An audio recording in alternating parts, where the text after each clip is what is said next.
Thank you. Mr. President, first I want to thank you for graciously hosting me once again in the White House. And second, I want to thank you for your friendship and for your leadership. From Jerusalem to Tehran, from the Golan Heights to Gaza, you've proven time and again what I've said many times. You are the greatest friend that Israel has ever had in the White House. And Mr. President, you and I both know it's not even close. While you focus at home on making America great again, your leadership abroad is changing the world for the better, ending wars and advancing peace. I believe that today we're taking a critical step towards both ending the war in Gaza and setting the stage for dramatically advancing peace in the Middle East, and I think beyond the Middle East, in very important Muslim countries.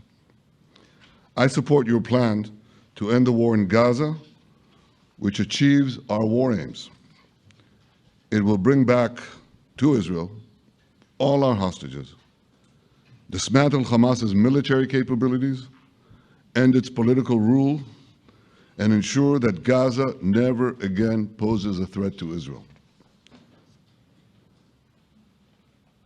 We would not have achieved this turning point without the courage and sacrifice of our incredibly brave soldiers.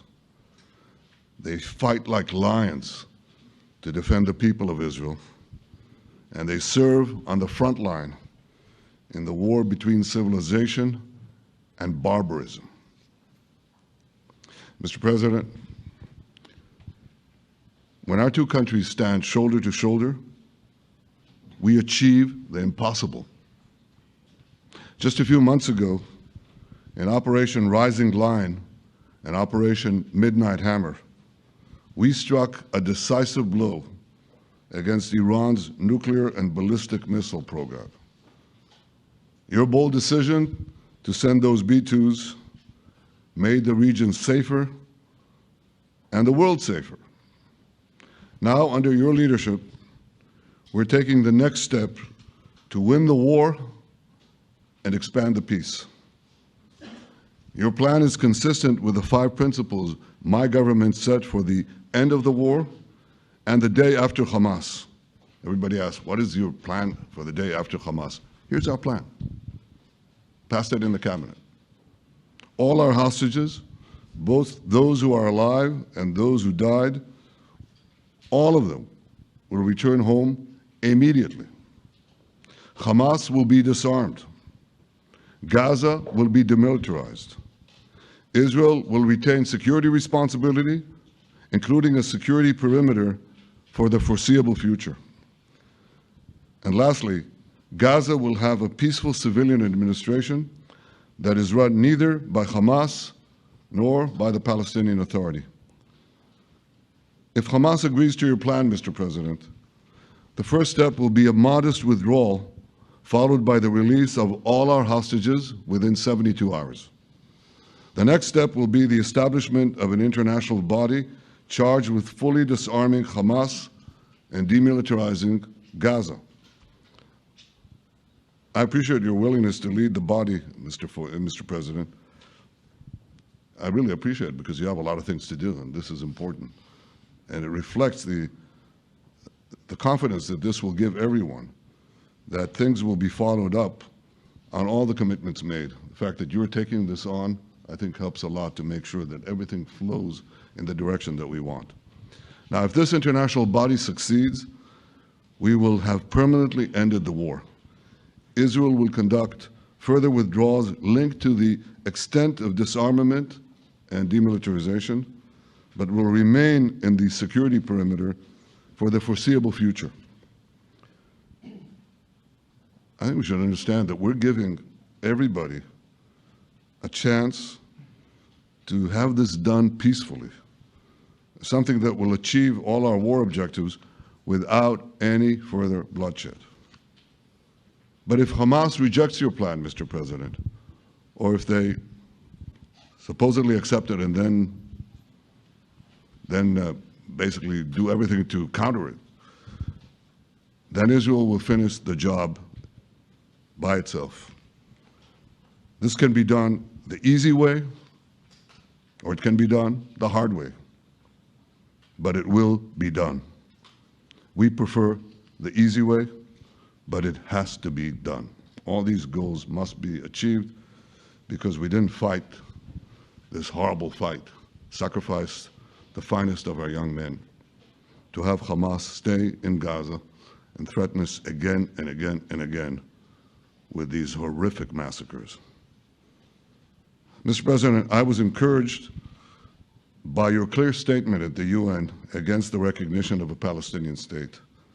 That would be an outcome that, after October 7th, would reward terrorists, undermine security, and endanger Israel's very existence.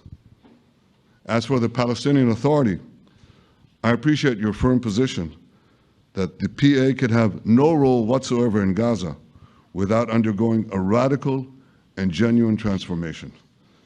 In your 2020 peace plan, which you mentioned just now, you made clear what that transformation requires. It's not lip service. It's not checking a box. It's a fundamental, genuine, and enduring transformation. And that means ending pay to slay, changing the poisonous textbooks that teach hatred to Jews, to Palestinian children, stopping incitement in the media, ending lawfare against Israel at the ICC, the ICJ, recognizing the Jewish state, and many, many other reforms. It won't come as a surprise to you that the vast majority of Israelis have no faith that the PA Leopard will change its spots. But rather than wait for this miraculous transformation, your plan provides a practical and realistic path forward for Gaza in the coming years, in which Gaza will be administered neither by Hamas nor the Palestinian Authority, but by those committed to a genuine peace with Israel. I think this can be not only a new beginning for Gaza, I think it can be a new beginning for the entire region. Under your leadership, we can re-energize, well, I've got to contribute my own, we can re-energize the Abraham Accords. That's what it's called in the original Hebrew, Abraham. Abraham is fine, Abraham, however you want to call it. Under your leadership, Mr. President, we can re-energize the Abraham Accords that we forged 5 years ago. We can expand them to many more Arab and Muslim nations that choose moderation over extremism. I think there's an opportunity here. It's not going to be easy, it's tough going, but I think if we succeed, you're absolutely right. We're going to open possibilities that nobody even dreamed of. But I think we dream of them. As you've told me, Mr. President, and you've told the world many, many times, you said, remember October 7th. Remember October 7th. And we do.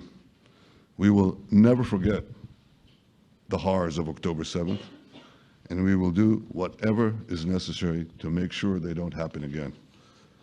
Since October 7th, Israel's enemies have learned a hard truth.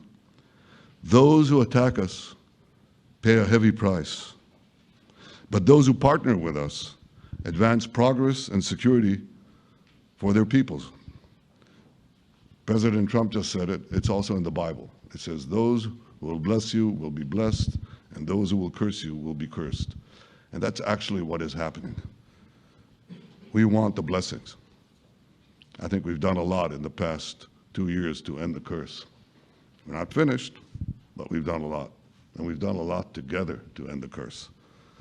I want to thank your entire team for their efforts to get to this point. I especially want to thank Steve Witkoff and Jared Kushner for their indefatigable work to bring Israel and Arab states in the region closer together. I am deeply grateful to both of them for their work. We had a phone call today just to make it clear. I said to the Prime Minister of Qatar, Israel was targeting terrorists. It wasn't targeting Qatar.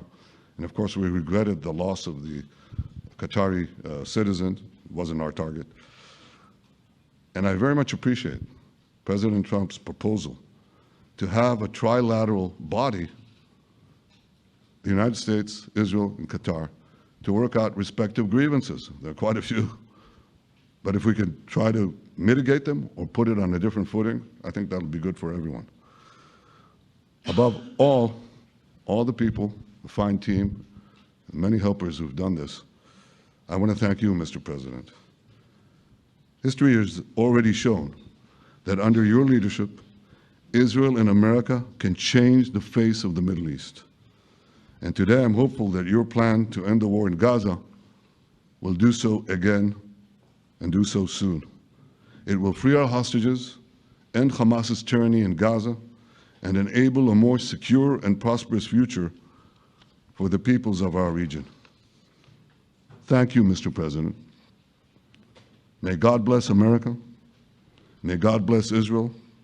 May God bless the indispensable alliance between our countries.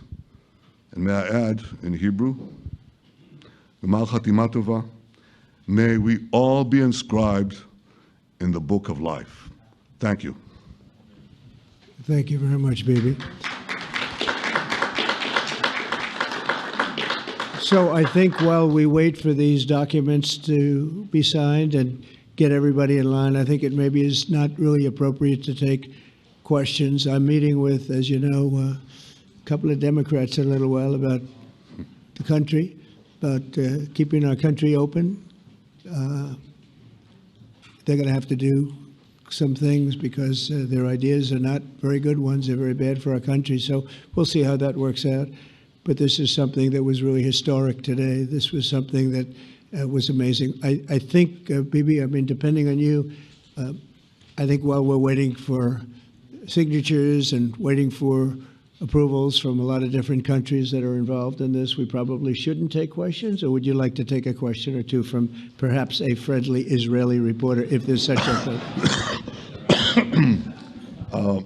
That's a very, very tough proposition. But I would think, Mr. President, that I would go by your instinct that this is, we'll have enough time for questions. Let's settle the issue first, I think. Thank you very much, everybody.